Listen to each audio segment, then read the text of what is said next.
नमस्कार दोस्तों, my name is Ishwar Parmar. I am second year MBBS student in Goa medical college.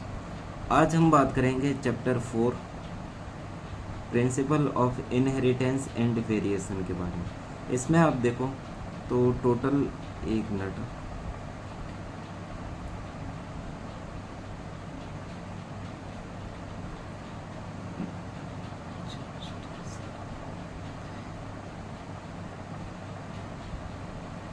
इसमें आप देखो तो टोटल जो है वो 19 करेक्शन है।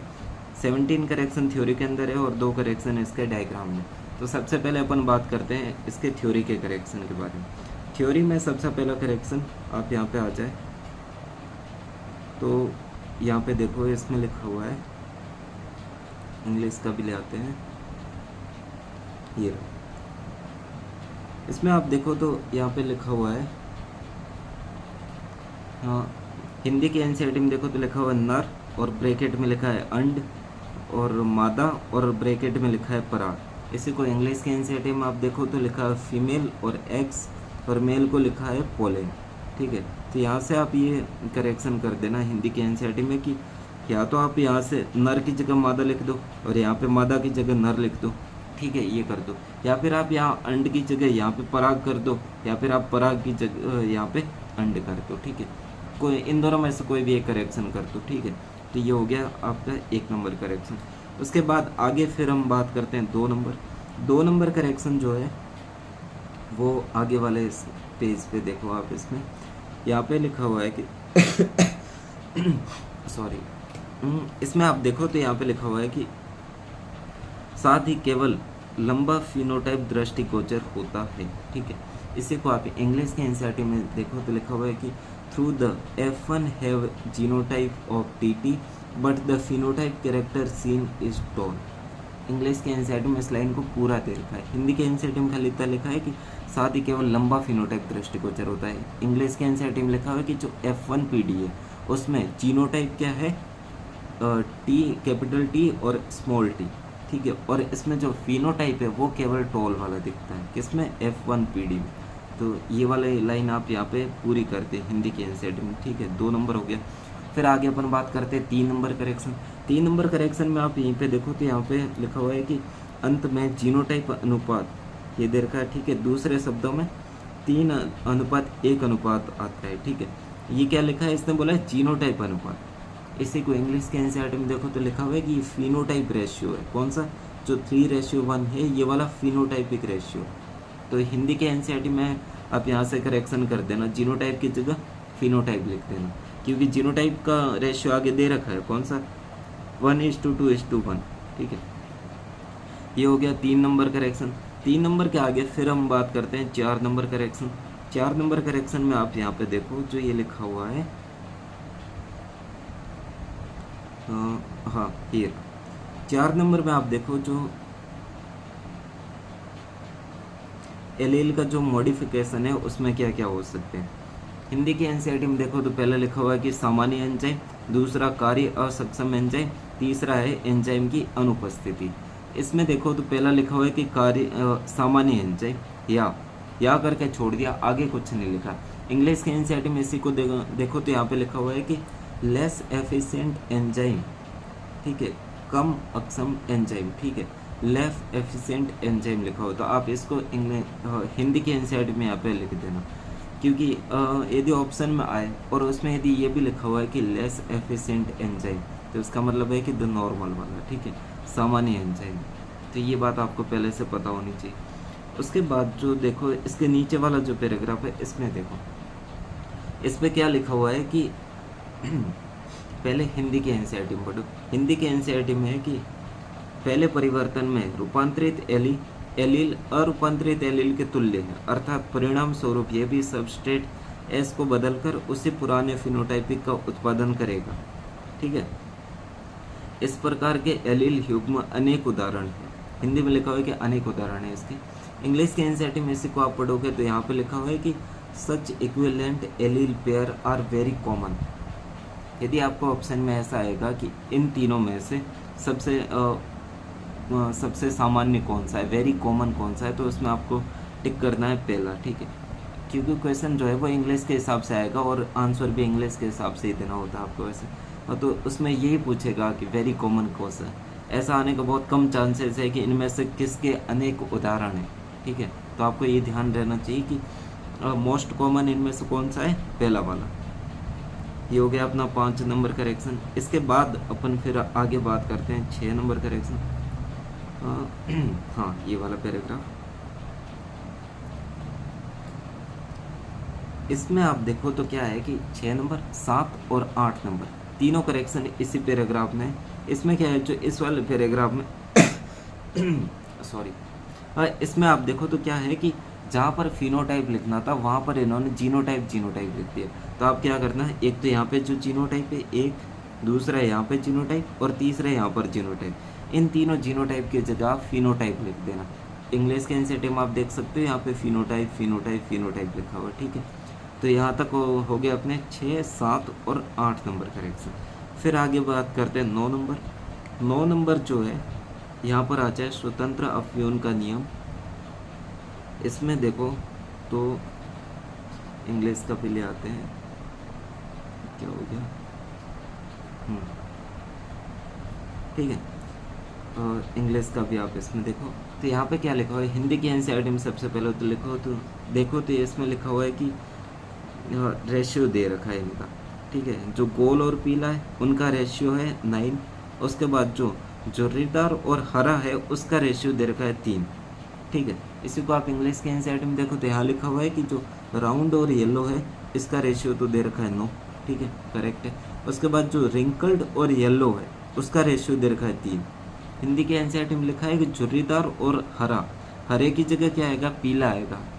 इंग्लिश के एनसीईआरटी में आप देखो तो यहाँ पे लिखा हुआ है रिंकल्ड एंड येलो, ठीक है। तो ये वाला करेक्शन आप कर देना, क्योंकि हिंदी के एनसीईआरटी में आप देखो तो लिखा हुआ है जोरीदार और हरा, इसका रेशियो 1 है, ये वाला सही है। क्योंकि इंग्लिश के एनसीईआरटी में आप देख लो रिंकल्ड और ग्रीन, ठीक है। तो ये वाला हो गया 9 नंबर करेक्शन यहाँ पे। आगे बात करते हैं 10 नंबर करेक्शन। 10 नंबर जो करेक्शन है वो यहाँ पे है इसमें, इस वाले पैराग्राफ में आप देखो ये वाला करेक्शन। वैसे आपको ये कॉन्सेप्ट पता होगा, उसमें सेल डिवीजन में होता है। इसमें क्या है कि हिंदी के एनसीईआरटी में समसूत्रण और अर्धसूत्रण लिखा हुआ, इसी को इंग्लिश के एनसीईआरटी में आगे यहाँ पे देखो तो माइटोसिस और इसको लिखा हुआ है इक्वेशनल डिवीजन, ठीक है। और आगे जो मियोसिस है इसको लिखा हुआ रिडक्शनल डिवीजन। वैसे ये बात आपको सेल डिवीजन में आपने पढ़ी होगी, आपको पता होगा, बट यहाँ पे हिंदी के एनसीईआरटी में नहीं दे रखा था तो मैंने आपको बता दिया, ठीक है। ये हो गया 10 नंबर करेक्शन। 10 के बाद फिर अपन आगे बात करते हैं 11 नंबर करेक्शन। 11 नंबर करेक्शन जो है वो यहाँ पे देखो पेज नंबर 76 हिंदी का, और 11 नंबर ये रहा। इसमें आप देखो तो हिंदी के एनसीईआरटी में पहले आप पढ़ो, हिंदी के एनसीईआरटी में पहले पढ़ो तो लिखा हुआ है कि मॉर्गन तथा उनके सहयोगी ये जानते थे कि क्रोमोसोम जीन क्रोमोसोम में स्थित है, ठीक है। इंग्लिश के एनसीईआरटी में इसी लाइन को आप पढ़ो तो यहाँ पे लिखा हुआ है कि Morgan and his group known that the gene were located on the X 10th है ये एग्जैक्ट मेरे को नहीं पता 10th है या फिर एक्स है, आप अपने टीचर से कंफर्म करके पूछ लेना, ठीक है। तो लेकिन ये लिखा हुआ है कि इसमें स्पेसिफिक कर रखा है या तो 10th या एक्स है, ठीक है। मेरे हिसाब से शायद एक्स क्रोमोसोम है, हाँ। तो इन्होंने स्पेसिफिक कर रखा है कि एक्स क्रोमोसोम पर। हिंदी के एनसीईआरटी में आप देखो तो ऐसा कुछ नहीं, हिंदी वालों को नहीं पता कि कौन सा क्रोमोसोम पे, इंग्लिश वालों को पता है कौन से क्रोमोसोम पे, ठीक है। तो आप एग्ज़ाम में यदि ऐसे स्टेटमेंट आता है या फिर डायरेक्ट पूछ लेता है कौन से क्रोमोसोम पर है, तो आपने इंग्लिश का पढ़ रखा है तो आपको पता होगा, तो आप जल्दी से कर लोगे, ठीक है। तो ये हो गया अपना 11 नंबर। उसके बाद फिर आता है 12 नंबर। 12 नंबर का करेक्शन कौन सा आता है कि यहाँ पे देखो हिंदी की एनसीईआरटी में आप पहले पढ़ो तो इस पे लिखा हुआ है कि हाँ ये रहा,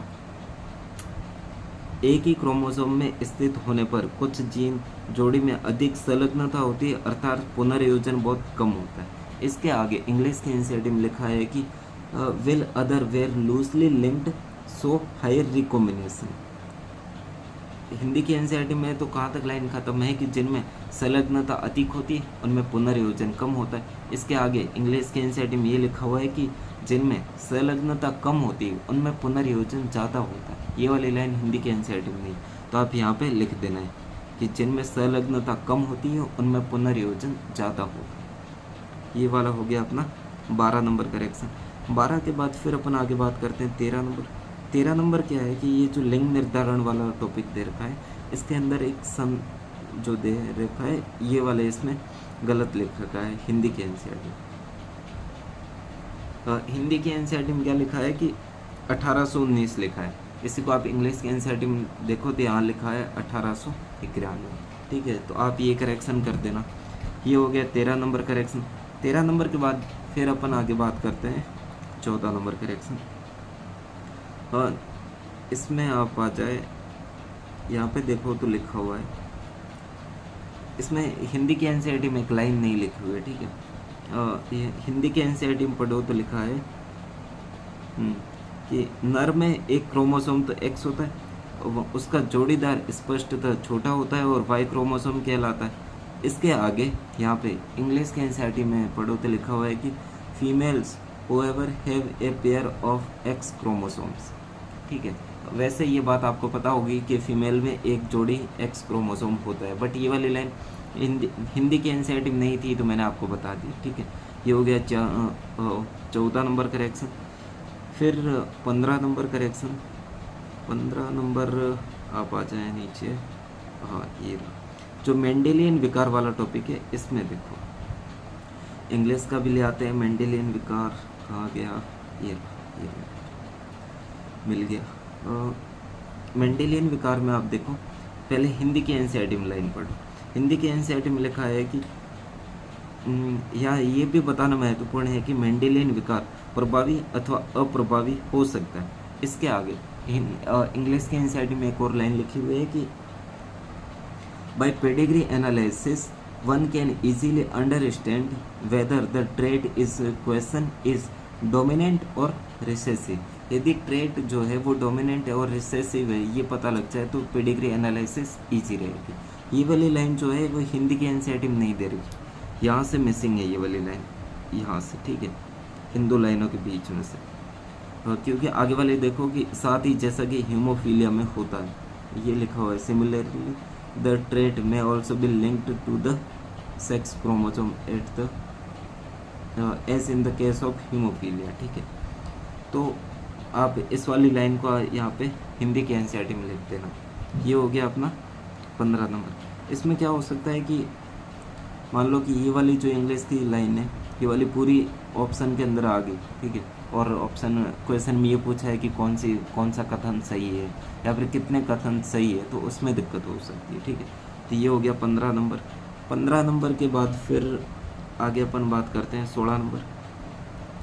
16 नंबर करेक्शन में आप यहाँ आ जाओ। हिंदी की एनसीईआरटी ये रहा, कौन सा पेज है, 84।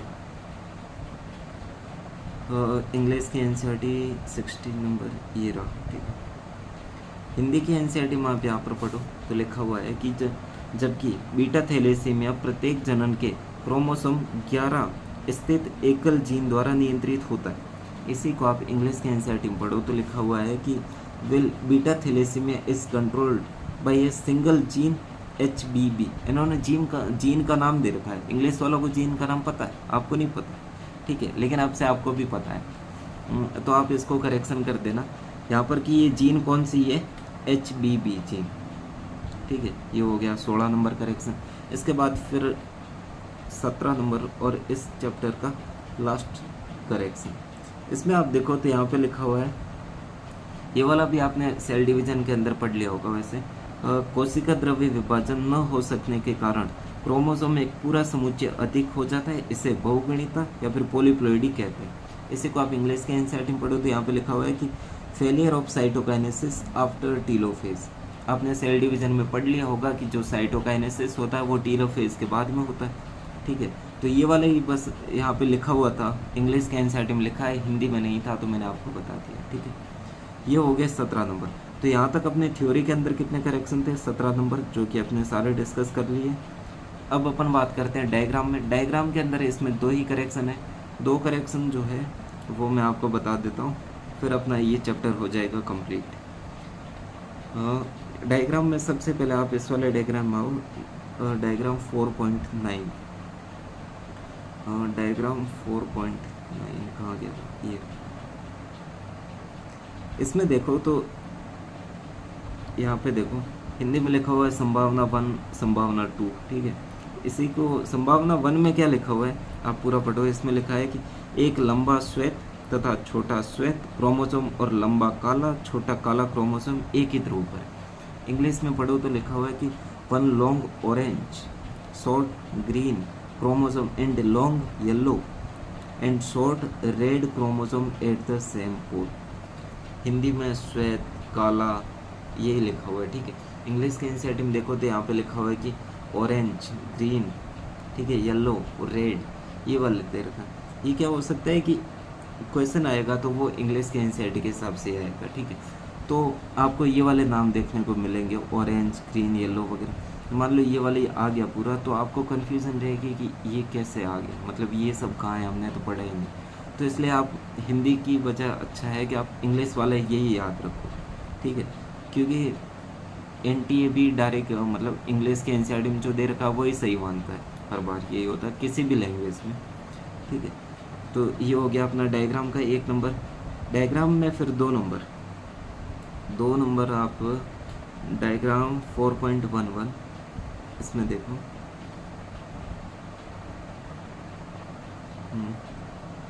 हिंदी के एनसीईआरटी में पढ़ो तो यहाँ पे लिखा हुआ है कि संलग्नता मौसम द्वारा किए गए 2 संकर क्रॉसों का परिणाम है।